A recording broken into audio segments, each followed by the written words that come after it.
नमस्कार श्रोते हो, मी अंजली गणपत लोहार इयत्ता 9वी श्री छत्रपती शिवाजी विद्यालय अपशी केमिस्ट्रीची विद्यार्थिनी तालुका जिल्हा सातारा व्यासपीठावर विषय म्हणते लाभले आम्हास भाग्य बोलतो मराठी। हे माय मराठी वाटे अनेक जन्मी भावे तुझे बाळ, दिवा जळावा माझा सेवेत सर्व काळ, मन चौघडे झडावे होऊन मातृवेडे, हे माय मराठी तुझे गाते पोवाडे, तुझे गाते पोवाडे। मराठी गोड भाषा, वळवेल तशी वळणारी आणि पळवेल तशी पळणारी लवचिक भाषा, या हृदयातून त्या हृदयाला भेटणारी भाऊक भाषा, अहिराणी डांगी झाडी कोकणी भागाभागानुसार बदलणारी रांगडी भाषा। म्हणूनच मराठी प्रत्येकाला माझी वाटते। मराठी बोलणाराच नव्हे तर मराठीवर प्रेम करणारा, मराठी ओळखणारा प्रत्येक जण मराठीशी जोडला जातो। तेव्हा ती भाषा राहत नाही तर ती अस्मिता बनते, ओळख बनते, संस्कार बनते, संस्कृती बनते, इतिहास बनते, क्रांती बनते, वृत्ती बनते आणि ती स्वप्न सुद्धा बनते आणि वाटू लागते लाभले आम्हास भाग्य बोलतो मराठी।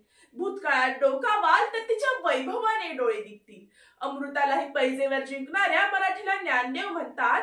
तीर्थामध्ये काशी, व्रतामध्ये एकादशी, भाषांमध्ये तैसी मराठी शोभिवंत। मुकुंद राजांनी तिला ग्रंथात साकारलं, एकनाथांनी काशीमध्ये तिचा जय जयकार केला, नामदेवांनी तर तिला पंजाब पर्यंत पोहोचवली, अभंग बनून तुकोबांनी हृदयावर कोरली आणि व्यवहार कोश बनून शिवरायांनी तिला जपलं। श्रोते हो, संतांनी मराठी रुजवली, पंडितांनी सजवली आणि शाहिरांनी ती गाजवली, म्हणूनच या मायबोलीचा सर्वांनाच अभिमान वाटू लागला आहे। रणू जोशींनी तिची भोपाळी लिहिली, सोपानदेव चौधरींनी इतर भाषांना आव्हान केले आणि सुरेश भट लिहून गेले। एथल्या नभातुनी वर्षते मराठी, एथल्या पिकातुनी डोलते मराठी, एथल्या नद्यातुनी वाहते मराठी, एथल्या घराघरात राहते मराठी, धर्मपंथ जात एक जाणतो मराठी, एवढ्या जगात माय मानतो मराठी, एवढ्या जगात माय मानतो मराठी। काय हे मराठीचं वैभव, पण आज काय अवस्था आहे माझ्या माय मराठीची। डोक्यावर मुकुट पण अंगावर चिंध्या अशा अवस्थेत आज माझी माय मराठी मंत्रालयाच्या दारात उभी आहे। कागदोपत्री मात्र मराठी राज्यभाषा ठरली, पण राजवैभवापासून मात्र ती दुरावली। अमेरिकेतील जागतिक मराठी परिषदेत मराठी वाचवण्याचा संदेश दिला गेला आणि महाराष्ट्रात मात्र तिला मरणाच्या दारात लोटलं जातंय। इंग्रजी सक्तीचं झालं, मनाचा श्लोक येईनात, शुभम करून ती विस्मरणात गेली आणि माझ्या माय मराठीचं हृदय मात्र धडधडू लागलं।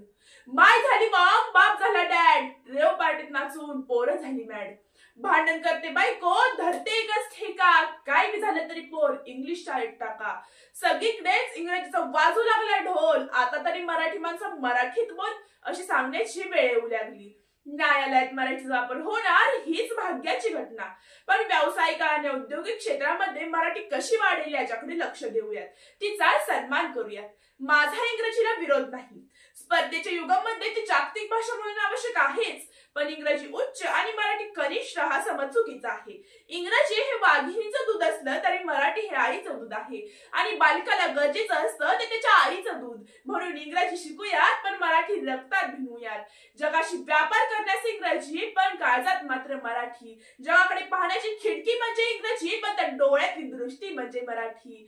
इतर भाषेचे दागिने घालून माय बोलीला सजवूया, पण परभाषेच्या मेकअप मध्ये मातृभूमीचा चेहरा तर हरवणार नाही ना, याची काळजी मात्र घेऊयात। इतर भाषा या आपल्या घरी आलेल्या पाहुणे आहेत आणि आलेल्या पाहुण्यापेक्षा घरच्या आईचं मोल काय असतं हे मी तुम्हाला सांगायची गरज नाही।